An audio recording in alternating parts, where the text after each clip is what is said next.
এইভাবে গোटे संख्याटे लेखा जाए क्वेश्चन तो ये संख्याटी अच्छी संख्याटी कौन लेची ना देची मानक रूप लेख मानक रूप लेख ये मानक रूप लेख ये मानक रूप कौन ना गोटे बृहत संख्या को आमे केमिति क्षुद्र आकार लिखिबा धरा जाऊ पृथ्वी ठारू चंद्रर दूरता 3,84,000 किलोमीटर तेरे 3,84,000 किलोमीटर आम खाली कौन शून्य दौथबा कि तेरे आम कौन करिया तार गोटे सर्ट फॉर्म आम लिखा से सर्ट फॉर्म प्रकृत शैलीटा मुझे तुमको कहीदे जदि संख्याटी गोटे एमती अच्छी तेरे जो मानक रूप अर्थ यार सबुठू क्षुद्रतम रूप यार वैज्ञानिक पद्धति रूप तेरे कौन करवा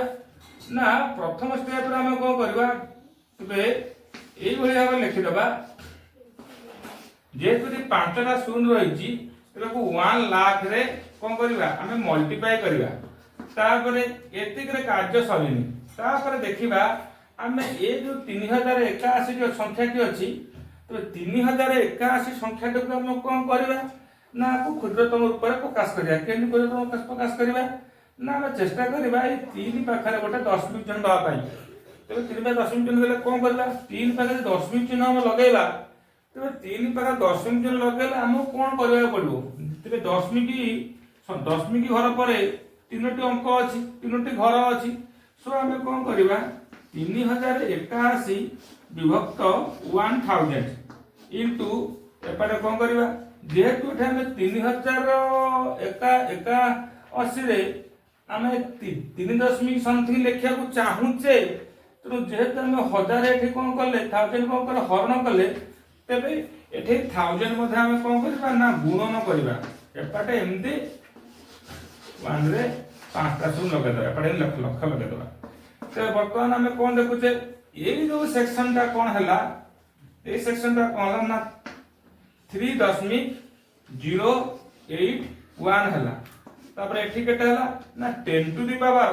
जेहेतु 1000 अछि तो 10 टू द पावर 3 रहला एठी केटे हला ना 10 टू द पावर 5 रहला सो एबे हम कोन करबे लिखि परिबा ना 3.081 into 10 to the power एठी 10 to एठी कोन अछि ना दुईटी आधार समान अछि घात अछि भिन्न अछि सो हमें कोन लिखि परिया आधार घातकीय सूत्र अनुसार जदि दुईटी घात राशि रो आधार सेम थाए कि सेमानकर घात रे भिन्नता थबो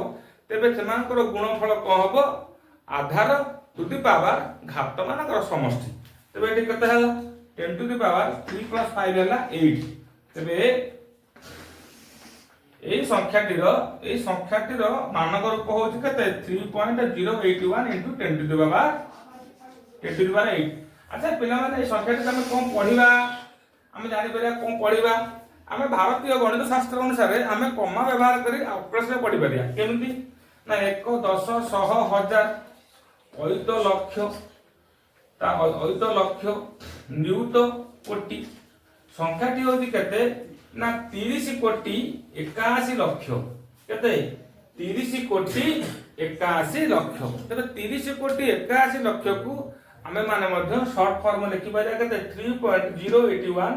into 10 to the power 8 आशा करूची पिला माने वीडियोटी तुम माने भल बार बुझी परथिबो एवं तुम माने कमेंट्स और लाइक और सब्सक्राइब करले मु आउरी अनेक गुडिए